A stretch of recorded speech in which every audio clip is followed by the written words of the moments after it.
બનાસકાંઠાના હળવદ તાલુકાના છોટા બામુદરા ગામના આદિવાસી ખેડૂત જયંતિભાઈ હગરાભાઈ બુંબડિયાએ એકવાર ફરી અસંભવને સંભવ બનાવ્યું છે। ગુજરાતના સૌથી પછાત અને પહાડી વિસ્તારમાં રહેતા આ ખેડૂતે બિલકુલ રાસાયણિક ખાતર દવા વગર પ્રાકૃતિક ખેતી દ્વારા ઠંડા પ્રદેશની સ્ટ્રોબેરીનું સફળ વાવેતર કરીને નવો ઇતિહાસ રચ્યો છે।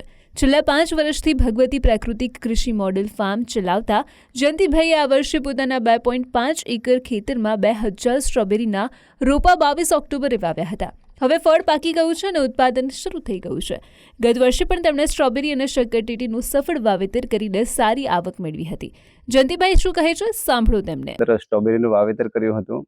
ગઈ વખતે પણ સ્ટ્રોબેરીનું 2016નું વાવેતર કર્યું હતું અને આ વખતે પણ 2000 સ્ટ્રોબેરીનું વાવેતર કર્યું છે। ગઈ વખતે વિન્ટર ડાઉન વેરાયટી હતી, ટીસ્યુ કલ્ચર હતી, અને આ વખતે પણ કામેરોજાની વેરાયટી મળી છે અને સારી એવી વેરાયટી છે। અને ઓક્ટોબર મહિનાની 22 તારીખે એમનું વાવેતર થયું હતું અને અત્યારે હવે ઉત્પાદન મળી રહ્યું છે અને પહેલી વીણી ચાલુ કરી છે। એટલે અમે આ સ્ટ્રોબેરી જે છે અમારા દેવી સ્થાન જે કુળદેવી ગણાય છે, ખેટલા બાવસી છે, જોંધરિયા બાવસી છે, એમને અમે આ પહેલી સ્ટ્રોબેરી ચડાવી અને પછી અમે વેચાણ ચાલુ કરીશું। અમારે